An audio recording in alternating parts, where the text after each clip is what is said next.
Hello and welcome to The Price of Music, the show that looks at the money behind the music industry with me, Steve Lamacq, and Music Allies Head of Insight, Stuart Dredge. Hiya, Stuart. How are you? I'm good. How are you, Steve? Yes, just back from Belfast, having seen Ash play there last night on the opening night of Independent Venue Week, which went very well, and also leads us quite nicely, actually, into our first story this week. Let's start with something which is obviously very close to my heart. The charity, the Music Venue Trust, which campaigns on behalf of and supports the UK's grassroots venues, issued its annual report last week. It arrived with a launch at the House of Commons, an event hosted by the Labour MP Kevin Brennan. I'll own up here, I went along to this as well. I was invited along to this, and there were quite a few MPs in attendance, I have to say, from both the major parties. But the report itself, it's a mixed bag, isn't it, I think? But it does have some quite worrying stats in when it comes to live music at this level. Yeah, it does. I mean, it's one of those things where it's a really important report, but it kind of can be quite bleak, can't it? So I think one of the big stats was how many venues have either closed down or stopped hosting live music in the last year. And I think it's 125, which still leaves, I think it's like 835 left. So there's still a lot of independent venues, but each one of those venues, if you think it could have hosted hundreds or thousands of gigs, it could have put on community stuff, it's quite a kind of worrying situation. And there were some number stats as well. There was some, I think they were saying the average venue makes, I think it's just over 600,000 quid a year. And the average venue's costs are 597 grand a year. So kind of that's a $3,000 margin, which sounds like, okay, they're in profit, but that's the average. And I think I'm trying to remember this stat. It's about just under 39%, I think, the venues made a loss, which obviously you can stomach for a while, but, if it goes on too long, that's when you shut down. Yeah, I think there was some interesting stats regarding why it's becoming so hard to run a music venue. Rent increase. I think the average rent increase for a grassroots music venue was something like 37.5%. So it's beginning to touch 40% in terms of a rent increase. And obviously there's increased energy costs, increases along the supply chain. So beer is probably more expensive to buy in. And as you say, this has had a tremendous effect on the profit margins. The profit margin is up marginally from last year when it was 0.2%, and I think it's 0.5% this year. But I mean, these are it's a very fine margin. You only need 2 gigs where you can't sell out a venue, and then you're in debt all of a sudden. Yeah, and I think the thing that really made me think was like when you hear about businesses closing down, you might have that moment of thinking, well, maybe they weren't doing well, maybe they weren't successful. But reading the report, you see they're selling out gigs, they're doing really well, and it's just this perfect storm of costs that's making kind of well-run venues that just can't carry on. So that's the worrying thing. It's not about venues that are kind of badly run, losing loads of money because they can't put on good bands. So yeah, it's kind of quite tough, I think. Yeah, I think this now bodes the question that with venues, well-established venues like Bath Mole's closed last year, and they have been putting on gigs for 45 years. I mean, they've had everyone through the Sundays and Radiohead to more latterly Ed Sheeran. But if they were, as you say, they were selling out gigs, but because of the rise of the running costs, does this now mean that the 250 capacity venue just isn't currently financially sustainable? And if that's true, then what can be done about it? Or, otherwise you're faced with just another 100 venues probably closing down this year. So that's the question. Do we need a new financial model for grassroots music venues? Definitely. And I think it's one of those things the Music Venue Trust is really good at, because they've been putting this message out, putting these figures out, and it feels like it's one of those problems you're storing up trouble for yourself if you don't address it for the music industry. Because these are the venues where Coldplay started out, Muse started out, like a lot of the bands that have come through, a lot of the artists that come through, it's where they cut their teeth, and it's where they learn to play live, I guess. They made the mistakes in front of, 4 people and a dog, so that they would be brilliant in stadiums later on. I saw Coldplay early on, and even the dog didn't turn up. I remember seeing Coldplay when it was that tour with Terrace, wasn't it? I think, and Terrace were the name band, and Coldplay were kind of supporting, and that was in those venues. And a lot of the venues they played on that tour, I think, have shut down. So it's Yeah, but I mean, I think I'm right in thinking that this report, it's not just about the bad stuff. They were saying they've got some ideas. Is that correct? They've got some ideas of what they can do to kind of start fixing this. Yeah, I guess I mean, this is the next point. So, what are the potential solutions? We've seen a lot of crowdfunding going on for venues, certainly through COVID, and after that, where venues have struggled, having survived through COVID, have now found that it's increasingly difficult to keep going. And there has been a lot of very successful crowdfunders. The only problem is if everything, if the financial pressures persist, if nothing changes, that once you've crowdfunded them once, in a year's time you might have to crowdfund them again if we can't change the model. So there is, I don't know, there's various ideas. I mean, the one coming off the back of the report, and Mark David from the Music Venue Trust, I think, favours currently this solution, because obviously you could go to government and ask for some money, or I think the solution favoured by the Music Venue Trust at the moment is a ticket levy. So a £1 levy on tickets being sold at arena and stadium venues, and potentially even festivals as well, I think. But £1, so a pound from every ticket sold at a big gig basically goes back into a pot to help the live music industry at the lower levels. The question is then, how do you implement this? And would the big venues and the big promoters come on board with this idea? And at this point, I've got almost, and this is very early in the pod to be doing this, but I almost feel like I should recuse myself here, because as some of you will know, I've recently been appointed chair of Live, which is the live music industry trade body, which means I am partly involved in this. So it's slightly difficult to comment at this stage. But a £1 ticket levy, do we know hypothetically, and it's probably difficult to estimate, but do we have any idea, Stuart, how much a £1 levy would raise? Yeah, well, I was really curious about this. So I cast about trying to find how many arena and stadium tickets were sold. And it's not easy to get those numbers. But so I emailed Mark David at the Music Venue Trust and asked him, and he said, yeah, they've modelled this, and they reckon it would have raised about £28 million in Really? last year. And that depends. And he said that depends on who's touring, it depends where they're playing and how they're doing it. But that's just shows of more than 5,500 people capacity venues, and it doesn't include festivals. And I was looking around, I think the O2 did a press release at the end of the year saying they'd sold, I think, 2.5 million tickets last year. So you can sort of get a sense of the scale of it. And for now, I think there was an announcement last year. I think Ticketmaster did a deal with the Music Venue Trust. It was a voluntary thing. When you were buying a ticket, you could choose to give a quid. So that's been tried. And I think there are some bands doing it as well. We wrote about, I think Enter Shikari are doing some stuff that you've been looking at, where they're kind of almost taking it on their own back to do this sort of thing. Is that right? Yeah, and Shikari said that they would voluntarily, as you say, off their own bat, that they would, from their own money, they would contribute £1 per ticket on their stadium tour. And again, I mean, it's quite hard finding out all the precise numbers involved in this, how many people you can fit into all these stadiums. But there's a very rough calculation. And if anyone from Enter Shikari or the Enter Shikari team would like to get in touch and give us a better, more reliable set of figures, please do. But I found a website that listed capacities of the venues they're playing. And I think in total, it's somewhere around 55,000 people. The total capacity, as I say, don't quote me on it, but it's thereabouts. So that's £55,000 from one tour alone, from one band alone, which, I mean, it's not shabby, is it?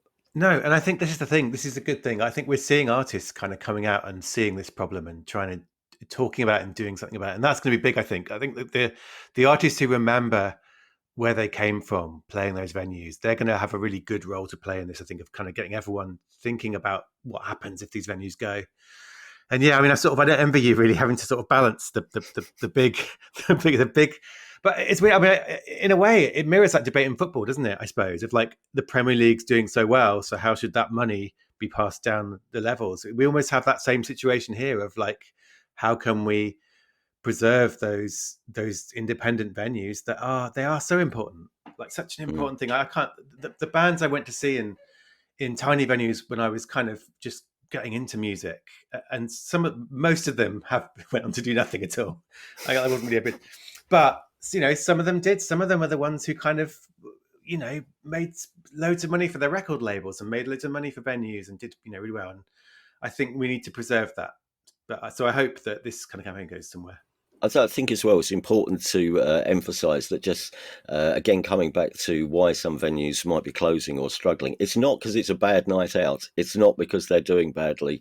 You can go to a gig, and going to gigs is great. I recommend it. And particularly this week, it's Independent Venue Week this week. So if you're listening and you would like to put a few coppers in the hands of your local promoter, have a look on the Independent Venue Week website. There's a whole list of gigs. You'll find all your local listings there, and that will be a start. But I think more will come of this, because I think it is getting to the point where more people are realising that whatever it is that's got to be done, something has got to be done. There was another big story. Now, this broke this morning, and this is something which you've been covering. It was embargoed, I think, till midnight. So the story broke earlier on today. It's a report, but this one's about misogyny and pay inequality in the music industry. It is, yeah. It's been a parliamentary inquiry. It's been going on for the last year and a half. It's kind of a running theme, isn't there, of the Houses of Parliament already in this podcast. And it's by the Women and Equalities Committee, and it's into misogyny in music. And it's just been having these public evidence sessions, hearing from women in music, artists, and in the industry, talking about just the horrible shit they've had to put up with, essentially. And this report has come out, and I think it's excoriating. It really is. Misogyny is endemic in the industry. It's a boys' club. Stuff doesn't get changed, and this whole report it lays out what's wrong, and it lays out, I think it's 30-something recommendations what should change. Which I think we were talking about this, saying, well, we need to cover this, but actually covering it properly is going to need. I think we want someone in to talk to us about it who's involved and some more time. But yeah, it's been a really big story today. Like the BBC have carried it, all kinds of media have carried it. And it's one of those things where this report is going to, I hope, lead to lots of change, but everyone's still digesting exactly what. So I think we're going to come back to it, aren't we? Yeah, I think that would be a good idea. I didn't have much time on the way back to today to look at it, but once we've dug into it more, and of course the financial concerns in the report, we'll definitely return to this. In the meantime, here's something though we have had a chance to mull over. Stats again. How much am I enjoying these stats already? These are the latest stats regarding plays on the streaming service Spotify, where we find there is a lot of overlooked music. It appears. What is the figure? It will surprise people just how unloved the music on Spotify can be. It's true, yeah. So there's a company called Luminate. They do a lot of data research for the music industry. They produce charts, and they tracked 7.1 trillion music streams last year, and they made a report based on that. And what they're tracking is there's 184 million tracks they're kind of analysing. So that's kind of the available catalogue of recorded music. And of those, 152 million of them were streamed less than 1,000 times last year. And 45.6 million tracks were streamed exactly 0 times. Like literally nobody streamed more than 45 million songs that are on streaming services. And it's a stat that, again, it's not maybe a surprise. Some people did know this, but having it to the public has made everyone go, what the hell? How much? What's going on? So, the one important thing I think is I don't think this is new releases. Like, if you imagine, if you're an artist and you upload a song to Spotify and streaming services, you're going to stream it. You're going to get every friend you know to try and stream it, family members, band members. So I think most of this is catalogues of older stuff that came out a while ago is sitting there, but no one is listening to it, and it's a lot. Yeah. You see, because this is interesting because this comes off the back of another Spotify story or announcement. Didn't they? Spotify announced a little while ago now, a few weeks ago now, that they were going to stop paying the creators of tracks which got less than 1,000 plays. So if you have less than 1,000 plays, am I right with this? If you get less than 1,000 plays in a year, Spotify are going to stop paying you. That's it. Yeah. So it's part of this big push, which is being described in the industry as like artist-centric. So it's kind of changes to the way streaming pays out, which people hope is going to make a difference for artists. And so, so in Spotify's case, they're going to stop paying royalties if you've been streamed less than 1,000 times in the last 12 months. Deezer, one of their rivals, are doing something slightly different. that they will boost your royalties if you have more than 1,000 streams a month from more than 500 listeners. So there's kind of different companies approaching this like, what is the least popular music? And the idea here is they want to shift the money towards the artists who are getting more than 1,000 streams, or they sort of feel like anything below that is maybe not someone making money from their music. Like, you're making pennies if you're getting less than 1,000 streams, and they want to shift, but those pennies add up in total. So they want to shift those towards the kind of aspiring professional artists who maybe could use the money. So it's one of those weird stories where I think a lot of people have reacted a bit negatively to it, saying we don't like this idea of someone saying, I'm just going to stop paying royalties for this songs with this amount of streams. You know, we had no say in it. But Spotify did say it reckons that it could shift an extra $1 billion over the next 5 years towards artists who are trying to make a living from their music. And that's the kind of the positive message coming out of them, is that we're just shifting it towards people who need the money. I mean, surely the problem is, though, that, I mean, you're above 1,000, maybe you get 10,000, 20,000, but that money which is coming, which is being taken away from the creators of the music, less than 1,000 plays a year, that money, because of how Spotify pays out, isn't a lot of that money just going to go to the same people at the top, because they're the ones who've got the most plays, so they'll benefit the most from this new pot of money? Won't it end up just going to Taylor Swift? Taylor Swift, Drake, it's one of those things. This has been a long-going debate, hasn't it? Like, there's been a debate. People have been up. There's another idea that's been talked about for a long time now, called user-centric payouts, and that's where whatever you listen to, your individual Spotify, Apple Music, whatever you use, the royalties from your subscription only go to the stuff you listen to. So if you only listen to jazz, it's only jazz artists getting the royalties from your, and that's been talked about for a while. And that's something that's not being put into place at the moment by most of these big services. And that's a whole can of worms of why. Like they're, is it because labels don't like the idea? Is it because the services, is it because it's complicated? There's a lot of kind of debate over that.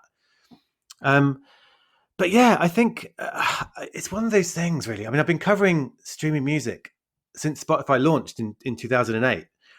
And I think over that time, there's been this level of distrust that's built up for a lot of artists, both distrust of streaming services and distrust of labels in some cases. And so when you have a change like this, like, okay, we're going to stop paying certain songs that aren't getting streamed at all, and we're going to shift it, I think people are looking ahead and going, well, what if you change that threshold to like 5,000 streams or 10,000 streams? Now, how could this get worse for me? So it is one of those things now where when anything like this, which could be good, I mean, in theory, it could reroute money to people who are professional artists. But I think there's a lot of suspicion or caution or wariness about, how could this not be as positive as we're being told? So that's going to all play out, I think, over the coming months. I think at one point, somewhere down the line, we're going to have to, well, in the not too distant future, I think we will spend part of an episode, I think, just explaining how Spotify calculates their royalty payments, because it might not be the way you think it should happen, or it does happen, or you imagined it would happen. I think we should come back to that, because I could do with another lesson in exactly how streaming services pay and how much they actually pay, which is always a good game. What's next? Oh, now TikTok. You're the more tech and social media savvy of the two of us. I mean, it's a very low bar this end, but TikTok is testing an AI song feature. What does that entail? What fresh horror does this present? I know. Well, see, I'm a TikTok expert, but I've got 2 teenage boys, so that's my. I'm terrified of TikTok, and I write about it for work.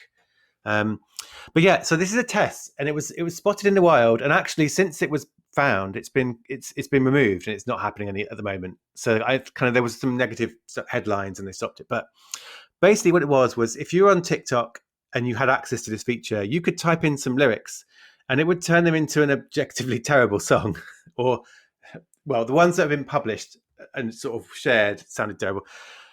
It's not an AI making the music. So they've got this catalog of production music in house.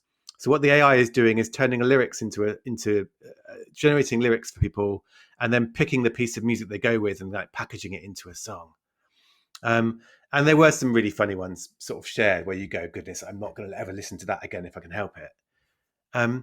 But I think I'm really interested in this. This is one of the, so I think we're going to talk a lot about AI music and artificial intelligence over the coming months, because it's like the big industry topic at the moment in recorded music.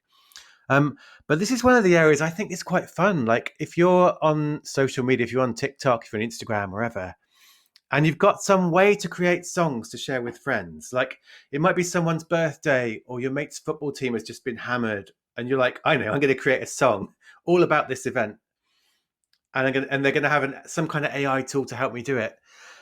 It's kind of just separate, I think, from the recorded music industry. It's not going to cannibalize, artists. It's going to be something people do create for their friends and share. And I don't really mind that. It's kind of fun in a way. Just in terms of the money, so with this, obviously the sort of the beta example, which went up and then came down. So have musicians given them the backing tracks, and would they get paid royalties? Do you see what I mean? For if their music, if you've provided some music which has then been retweaked, reinvented via this AI feature, does anyone get paid from that? Well, I wish I knew about this deal. I don't. But so TikTok had a catalogue of production music in house. So I would assume they've either produced that themselves, or they've worked with a production music library to license it, or they've paid musicians to create it. So yeah, a lot of this stuff, I mean, actually quite a lot of the AI music that's written about, they are production music. And that's where you basically go to a company that, would previously have done music and sold it to film companies, TV companies, games companies. They have a catalogue of music that's kind of they have all the rights there. They can sort of say, yeah, we'll license this and you could train on this. So that's a lot of the stuff that's happening at the moment, because the music industry in terms of labels is still figuring out, how do we want to license this? How much do we get paid? So yeah, I mean, it will be a company as big as TikTok will have done this in a way where no one's going to sue them. That's you have someone in there saying, yeah, we have to do this by the book. We can't just like scrape loads of artist music and do it. But that is one of the big debates in the industry now, is like if music is being used that is kind of commercial music, they want it to be licensed and paid for. But yeah, so in this case, the one thing with this sort of thing, like if people are going to start making AI made songs and sharing them with friends on social, the one way it could kind of affect the money for the music industry is if I make you a happy birthday song with an AI and send it to you on TikTok. I'm not using Stevie Wonder. Oh, I'm not. I mean, what else is it? I mean, Stevie Wonder is the obvious one you'd use, isn't it, if you were wishing happy birthday to someone with a song? But so that's the only thing is maybe if people can make their own songs and send them, they won't be using commercial songs. So Stevie Wonder won't be getting paid whatever he gets paid by TikTok for that. So that's the area of potential. I don't think Stevie Wonder's up at night worrying about his TikTok royalties right now. I'm just wondering how much Robbie Williams gets paid for Angels at funerals, and all the traditional wedding songs that are used as well. Now that people are going to make up their own wedding songs, we all walk down the aisle to this monstrosity we invented on our stag do on TikTok. Excellent. I'm here for that, though. Oh, yeah. I think that could be quite. I think it could be quite. But it is. I think we'll come back to this theme a lot. I think, but this idea of can AI be a tool for your own creativity, not to compete with Adele, Drake, Taylor Swift, but to kind of just create stuff and share it and have fun. I think we're going to see a lot more of that. So this is obviously TikTok. We're thinking about it. They've kind of taken it off test for now, but I reckon we'll see more in the coming months.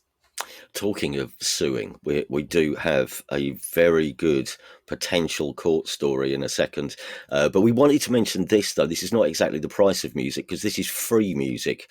Have you seen this? Reverend and the Makers, John McClure, bless him, is giving away a song a day. Yeah, it sounds like the ultimate New Year's resolution you think might end badly. I'm going to give away a song a day this year. But yeah, so they're giving away a song a day. You sign up to the mailing list, and every day you will get a new song. There is a caveat, like I signed up, and when you sign up, you get the email welcoming you. It says an exclusive song a day, brackets, almost. So there's and I think that's very wise. He's leaving himself wiggle room because he might have to, do. But yeah, and he's going to be taking requests, which as long as they're not rubbish. It says, I think. So he's you know if you let the British public request or vote on anything, it ends up with Boaty McBoatface and that sort of stuff. So I think he's seen that coming. He's like, right, I'm not covering Cheeky Christmas. No, yeah, I've signed up, and I think he has missed one day so far. Today we're recording this on Tuesday. Today's tune was a cover version of the new single by the Libertines, so helping his friends out. I like it actually. I like it as a creative challenge. Like I'll do a song a day. I like it as a thing to reward your friends. And I think that the serious boring money thing behind it is like if you're an artist now, your mailing list is so important. Having a good mailing list, growing it over time, and this is a really good way to do that. He's been, and then he can then tell them about concerts, releases, but he's doing it in a way that isn't just promotional. They're getting something in return. So I do like it. But the one thing I was thinking, and you probably remember more of these than I do, but I remember when Ash did like a single every fortnight, like from A to Z, didn't they? Yeah, And then I remember before that, the Wedding Present did a single every month, and I think they wanted to get 12 singles. So it's accelerating, like every month, every fortnight, now every day. So to trump this, someone's going to have to do a song every hour, which probably someone on TikTok with or without an AI is thinking I could do a song an hour. I don't know. yeah, it'll be tech driven probably by the time we get to that. Right now, we're going to finish with this story. There are some implications here, possibly, particularly for bands of a tardy nature. I'm looking at you, Guns N' Roses, because finally we're going to do this. Madonna's management team, you may have seen this story, Madonna's management team and the concert promoter Live Nation have said they will vigorously defend a lawsuit claiming that Madonna harmed fans by starting her concerts in New York too late. I mean, I don't want to be that person who says, the Americans are far more litigious than maybe we are in this country. But what's the story? How late did she go on to actually harm her fans? Well, this is it. So there was a concert in Brooklyn, and it was supposed to start. She was supposed to be on at 8:30 p.m. and she purportedly came on at 10:30 p.m. So the concert didn't finish till 1 a.m. And I have sympathy here, like because you're chucked out of the concert venue, you're in the middle of Brooklyn, you're trying to get an Uber, and presumably it's the cost of rocketing and so on. So I have sympathy for these fans, and also I'm not going to say anything potentially libelous about them now because they clearly have lawyers who are quite hot on the case. But yeah, they said they're basically left stranded in the middle of the night, and it was a weeknight, so they had work next day and stuff to do. I don't know how much they're suing it for. Usually it's a big number, like we're suing for 42 million. But I think they want to determine that at trial. You'd ask for a refund, wouldn't you? You'd ask for your ticket back. Ticket money back, or the price of your cab home or something. But are they going for like a proper money? I mean, if they're potentially going to court, they're going to have to help pay for the whole process, aren't they? Yeah. I mean, it's one of those things, like I just imagine it would never get to court. I don't know. Maybe Madonna can just go around and say, sorry, here's your cab fare and go. But I don't know. I mean, I feel their pain. I mean, I've been like, I remember. Do you remember when Guns N' Roses played Glastonbury last year? And I think half the crowd were so thrilled they came on time to the minute. I think the other half of the crowd really disappointed. Like, hang on, we were expecting them to come on at midnight. This isn't what I wanted to come and see them for. So you kind of build it in, I think, for some artists. But yeah, I don't know. I think the best thing I saw of this was it's happened before. So Madonna has faced a potential lawsuit from fans for being late before. This is like a few years ago. And she addressed it in a later performance on that tour. And she said, there's something you all need to understand. And that is that a queen is never late. And that was her. And I really would like this one to go to court so they can just depose Madonna and she'll get up in court and say, here is my defense. A queen is never late. Everyone stands up and cheers, and that's the end. But yeah, I don't know. I do have sympathy. The other thing it made me remember was when do you remember when David Bowie did his Meltdown concerts? Oh, I can't remember which year it was in. And I got tickets to go and see him, and I was really excited. And we went to see it, and he did the full album Low in the first half. And he did the full album Heathen, the new one, in the second half.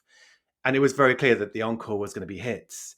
And I messed up the train times and realised this halfway through and go, oh, hang on. If we stay for the encore, we're going to miss our train and be stranded in London because we lived out in the sticks. So we had to go like before the encore.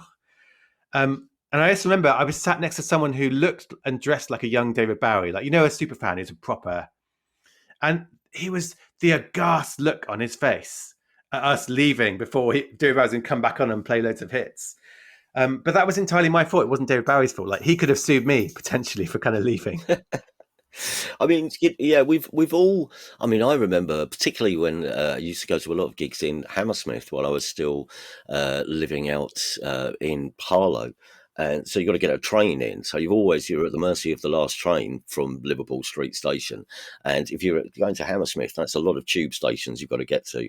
And running down Fulham Palace Road from the Fulham Greyhound, or standing there at the Hammersmith Clarendon thinking, I hope they go on soon, otherwise I'm not going to see the end. And in extreme cases, having to sleep in the toilets at Liverpool Street because somebody's come on really, really late. I mean, I get all this, but it's just, where will this end? Are we going to end up with a situation where, the train companies have to refund you some money if your train arrives late? And there's a sort of sliding scale. The later they get, the more money they have to give you. Or maybe it should be that. Madonna, you're an hour late. You owe us this. Madonna, you're 2 hours late. You now owe us this. Madonna hasn't arrived at the late arriving Madonna in Brooklyn is now expected at 10:30. and you can apply for a refund. I mean, it's weird because I do think, like, oh, actually, I don't want to take it down to kind of, boring, but I do always think when someone's late, when a star is late, if there's a good reason for it, but when a star is late, it's all the staff in the venue who are going to get home late. It's everyone. Like, I do sometimes think, come on, you can get to stage on time. It's your actual job. Well, I for one can't wait to see how far the lawyers take that.